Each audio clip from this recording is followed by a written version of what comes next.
Ladies and gentlemen, I'm reading a wonderful National Review article. National GOP primary poll, Trump 43%, DeSantis 34%. And this is very interesting. Suffolk has a new national poll showing Florida Governor Ron DeSantis is very competitive against candidate Donald Trump at 2024 primary. Very competitive doesn't really mean close to 10 points down. So Donald Trump, 42.75%. Ron DeSantis, 34.06%. Mike Pence, 7%. Liz Cheney, 3.14%. And Mike Pompeo, 0.72%. So, and then you have Nikki Haley at 2.66% and Chris Christie at 1.45%. Who are the poor souls who voted for Chris Christie at 1.45% or Liz Cheney, of all people, at 3.14%? You didn't have enough of Bush, Cheney, and Rumsfeld completely destabilizing the entire planet? But ladies and gentlemen, this is very interesting for a number of reasons. Donald Trump, despite overwhelming like 95 to 99% negative media coverage, an obsession, an actual obsession, an unhealthy, apoplectic, laser focus on Trump. We have a recession. We have real wages down 4.4%. We have oil prices that are going back up.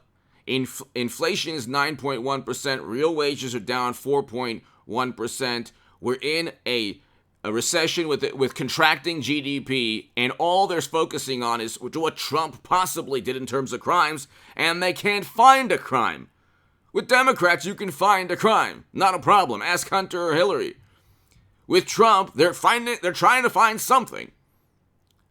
And it's just unbelievable. Really quickly, hit subscribe to this channel, become a member of this channel.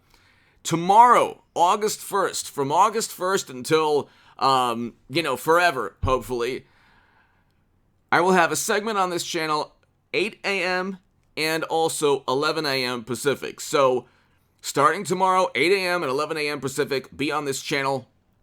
I will always have segments, uploads at 8 a.m. and 11 a.m. and I will try to do a live stream every day. But definitely set your dials and set your watches to 8 a.m. and 11 a.m. every single day on this channel. I will be doing corresponding segments before and after the 8 a.m. and 11 a.m. Times on H.A. Goodman within the stock market crash channel and the Bitcoin crash channel. So you will have 6 segments a day, 2 on this channel, 2 on the stock market crash, and 2 on the nuclear confrontation channel before 12 p.m. Pacific. So hit subscribe to all 3. If you want to read my writing, go to hagoodman.com. You can read my writing in The Hill, The Huffington Post, Salon, The Jerusalem Post, The Federalist, other publications. Please share my article in The Federalist predicting the stock market crash and the economic decline that we're seeing. I wrote that in October. That was published in October of 2021. Share the playlist also in September of 2021. Ladies and gentlemen, let's continue.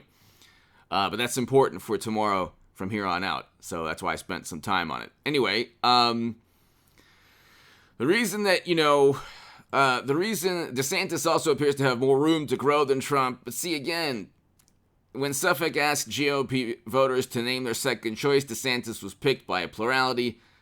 That's because most of the people picked Trump. DeSantis 32%, Trump 16%. Now, here's the issue with President Trump. We had household median income at an all-time high. He has to. People don't understand why. People don't understand why Trump is so popular. It has nothing to do with his personality. The cult of personality was created by media and by Democrats, not by supporters of President Trump. People who support Trump want a great economy. This isn't rocket science, okay? The left talks about privilege. Like, you must be very privileged if you focus on his personality and ignore Biden's personality, which is not going to win any prizes. Look at the difference in the economy, okay? Do you want a good economy or a bad economy? It's very simple. If you want a bad economy, vote Democrat.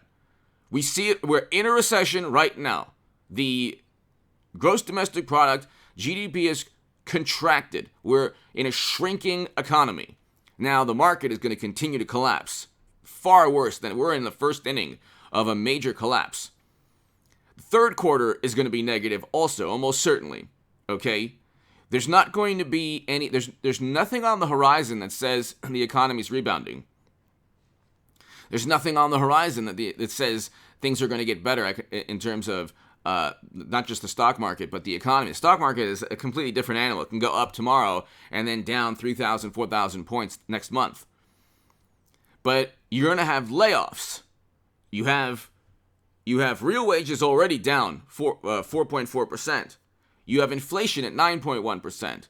Go look at oil prices, Brent crude and WTI, which relates to the U.S. oil market. It's over 100, it's almost at 100 or over $100. Okay?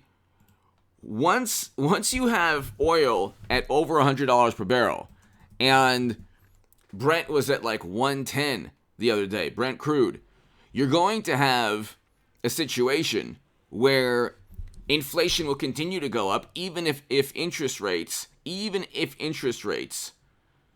go up. So interest rates can go up in an economy that's contracting. Think about how terrible that is.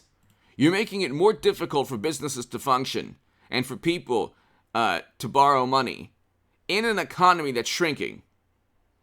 So where's the growth? I mean, I want to know where the growth is. They say, well, the S&P 500, earnings have been all right. Earnings generally were down 4.4% in the first quarter of this year, but the S&P 500 is like 40% banks and tech companies. So that's not a good indication. The Russell 2000 has been completely clobbered. I mean, you have a contracting economy with real wages plummeting, inflation skyrocketing, and there's nothing in the future that says, oh, this economy is going to do better. That's why the House and the Senate are going to go Republican. They say the Senate might stay Democrat. Yeah, if the Senate stays Democrat, it'll be because of the most hysterical media coverage that's never ending, where it's not just, I don't see how the Senate can stay Republican when you have a prolonged recession. Nouriel Roubini says, famous economist, says there's going to be stagflation and a terrible, terrible recession where you're going to have layoffs. You have companies, people are going to be laid off. So not just real wages going down, but people are going to be losing their jobs as well in a shrinking economy with interest rates going up. How on earth is this better than with Trump? With Trump, we had a great economy. We had inflation at 2%. We had gas prices at less than $3. And we had growth, economic growth, 300,000 to 500,000 new manufacturing jobs. And household median income hit a record high. Household median income is much lower than it was under Trump. Personal income is much lower than it was under Trump. So, and we didn't have the geopolitical nightmare in Europe. Okay, and you can look, Biden waived Nord Stream 2 sanctions months before they invaded. I mean, this is like a complete catastrophe of a presidency. But they keep focusing on what Trump could have done in Georgia. They don't have anything on him in Georgia. What he did was through his attorneys. Everything that Trump did 2 years ago was through his attorneys, and then on that fateful day, which shouldn't have happened, I condemn that day. I also condemn a whole summer full of chaos and mayhem. I agree with the cause, but $1 to $2 billion in property damage, buildings set ablaze, CNN saying, oh, it's mostly peaceful, it's just fiery. And so you have a situation where it's like, there's a very clear decision to be made. If you want, look, I like DeSantis a lot. In fact, I was kind of, for a second, leaning towards DeSantis, saying, oh, God, maybe he'll be a better politician, able to withstand media. But see, media hasn't collectively gone up against DeSantis. They're going to say, you watch, if DeSantis ever is the nominee, they'll say he's worse than Trump. They have learned there's a rubric or a roadmap or a game plan that they have. It's a template. Make their political opponent, demonize their political opponent, and accuse them of everything without any evidence at all, which is what's happening with Trump. That's why they haven't indicted Trump, because he didn't commit a crime. Okay?